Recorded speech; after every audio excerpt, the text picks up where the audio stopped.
How about it, y'all? You got Hawg. Thanks for stopping by. I'm your Southern Diablo 4 resource.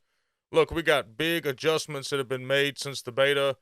Blizzard's heard the feedback. Let's dive in and see what adjustments they've made for good and bad.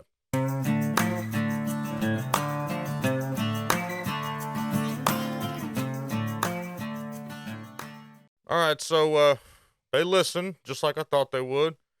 Um, they used the official feedback tool that we gave, that they had us in the early access, the Diablo 4 forums, Reddit, Discord, etc., and combed through all that feedback and have made some changes according. So, using this information, we've made a variety of fixes and updates to various systems in Diablo 4, all of which will be present in the version of the game that launches on June 6th. So they're just saying thank you for all the feedback and all the crying and moaning and bitching and complaining. But anyway, we all had little issues that we wish were fixed, and majority of them were actually addressed, and some that we really didn't want fixed that they took away from us. So, first thing we're gonna look on the dungeons. The big thing they did here was they fixed the backtracking. So everybody was complaining that you actually had to run back and get some stuff and go back forward. So they actually fixed that. We have optimized multiple dungeons across all zones to minimize the need for backtracking. So y'all asked and they answered. Here's a list of the dungeons that they did a little layout update to. The note with this was our primary goal with the layout changes was to reduce certain kinds of backtracking which detract from a player's experience. So, example of the change was that players previously needed to enter side rooms and interact with structure objectives, causing them to retread the same path. Now, those same structure objectives have been repositioned along the main dungeon pathways, making them easier for players to reach and allowing them to readily explore the dungeon after defeating the structure. So, no more need to go back, even though I kind of defended that and people had different opinions on that. That's gone now. Chance for an event to spawn inside of the dungeon has increased from 10% to 60%. So that's really cool. We're gonna have a dungeon and then an event on top of the dungeon. I don't really think I had an event spawn the whole time I played. Now that I didn't even know that was a thing, so that's cool. So again, we reduce the need to backtrack. Small numbers of straggling monsters will seek out the player to help complete the kill all monsters objective. Me personally, I think that's a little overkill. It's just a core Diablo mechanic. You know, you have to go kill all the monsters, pay attention. But it is what it is. When Animus is gathered, the player and nearby allies will gain 10 resource and reduce all active cooldowns by 1 second. Deposit in that Animus channel. That channel time was reduced from 3 to 0 seconds. The time to rescue was reduced from 3 to 1.5 seconds. All rescue objectives now drop a health potion upon completion. That is something I noticed. The health potion drop wasn't super high, especially while doing some of those things that ate up a lot of your health. While carrying the ancient statue, the bloodstone, mechanical box, or the stone carving, you will receive a momentum bonus, gaining a 25% move speed to increase you and nearby allies. Pedestals had their channel time reduced, so there's no channel time now. Returning a portable object to its pedestal now fully restores health, resource, potions, and resets cooldowns for all nearby players. All doors have a little mini map ping when they're opened, and all structure objectives in dungeons now have an additional combat mechanic that you must overcome. So, basically, the developer's note here says they didn't want to make it too tedious and streamline it a little bit, so that's what they did. All right, so some class fixes that they did. Some general ones: effects like stun and freeze can be applied to all elite monsters twice as long before they become unstoppable. So a lot of these monsters, these elite bosses, can actually become unstoppable, and you can freeze them and do all that twice as long before they actually do that. They reviewed the class skills to make sure that every single class actually has a way to break out of crowd control. So there's going to be changes made to make sure you can actually do that. And many legendary powers have had updates to their effectiveness. So those will be stronger. For the barbarian, they got a 10% damage reduction immediately, which I don't really think they needed, but a lot of people said that the barb was trash, so that's to help combat some of that. Skill tree passives had their damage reduction effects reduced to compensate, so there's a give and take there, really. Whirlwind skill now deals double the damage. Whirlwind skill now deals more damage and consumes more fury. And double swing skill enhancement refunds its full fury cost when used on stunned or knocked down enemies. The druid, we got some neat stuff coming in. That's my boy right there. Companion skills now deal heavily increased damage, so they're going to shoot up the damage that the companion skills are doing. All the ultimate skills have had their cooldowns reduced. Usability improvements have been made to maul and pulverize, so we're fixing to see Cocaine Bear 3.0. Using a non-shape-shifting skill will transform a druid back into their human form.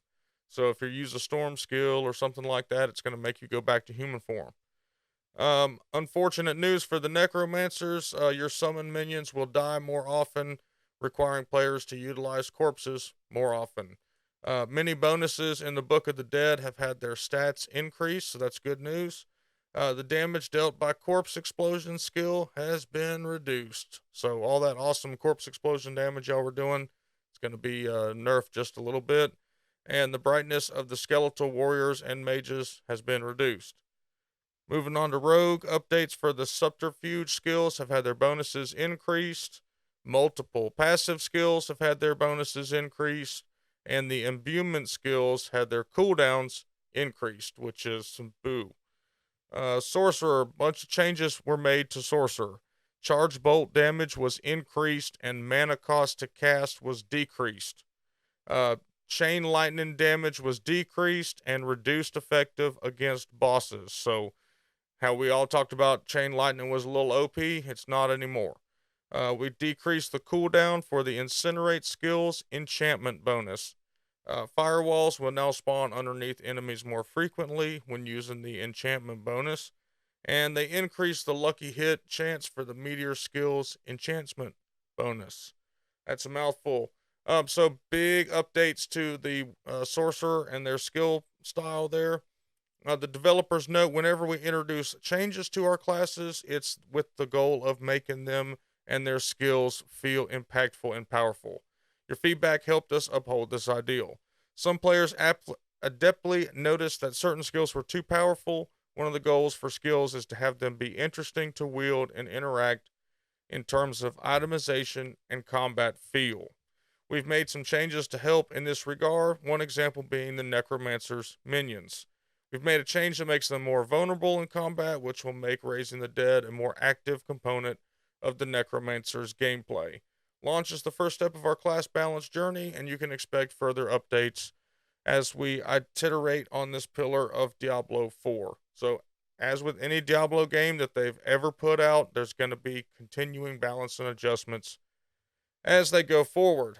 So some UI adjustments they did. They fixed an issue where the built-in screen reader wasn't reading. A big one here. We all wanted to put force move on our wheel. They fixed that. I said that was an issue, and that's all it was just a bug. They fixed an issue where actions could not be bound to the mouse wheel, so that's fixed. They also fixed an issue where evade couldn't be bound to the right analog stick on your controller if you choose to use controller. And chat will now display on the left side like everyone's used to. So I personally didn't care. I thought it was kind of cool over there until I got to about the end of the game and I kept wanting to look at items over on my right side, and then I saw what everyone was talking about. So chat is on the left side of the screen. Character stats will be displayed by default when players click the materials and stats button within their inventory. Just a little streamlined stuff like that. Move and interact inputs can now be mapped to one button, while the primary attack input is mapped to a secondary button. So you no longer have to have your primary skill on your left click mouse. And then they changed something with the font. A lot of people were crying about the fonts. I don't know what that was about, but okay. All right, so and they fixed some bugs. So there was an issue that allowed the bosses to, like Butcher, to become unresponsive. So they've made Butcher more difficult. The Butcher has been reevaluated for difficulty and will present a greater challenge in World Tier 3 and 4. So look out. That kind of confirms right there there will not be additional World Tier difficulties. 3 and 4. 4 is the final one. Bosses such as Chort, Malnock, Vahinard, and others were reevaluated for melee character difficulty, resulted in changes to attacks and fight mechanics. They also fixed an issue where vampire brutes using the shadow enchant affix would chain cast impale. Alright, fixed a couple issues with the sellers. One of the big ones was sellers will now consistently reward a chest upon completion. So sometimes there was a bug that there'd just be no point in doing the seller. At least there'll be a chest in there. They increased the chance for a dungeon event to occur in a cellar, and they fixed an issue where the guaranteed elite monster would be absent. So again, sometimes it was just pointless to go in there. General quality of life fixes. This will be our last point. Fixed an issue where players could increase attack speed by move canceling attacks early. That's news to me. I guess I missed the memo on that one. Fixed an issue where characters were not immune and untargetable after loading into an area. So I guess the second you loaded in, you could be hit, kind of like old school D2 with Duriel. They fixed that. And this is the biggest disappointment so far on this is the reset button has been disabled. So the reset dungeons, I really liked that part of the game, but I guess they feel like it's an exploit to just reset that one dungeon over and over and over and over again, and so they did away with it. Unfortunately, that is what it is. They fixed an issue that caused Gale Valley and Sarek Rapture to have less monsters than intended until the campaign quest in those territories were completed.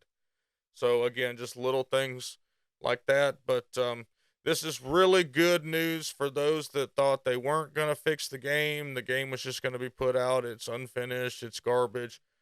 This kind of goes, this should give you all of the evidence you need that they're actively listening to the community.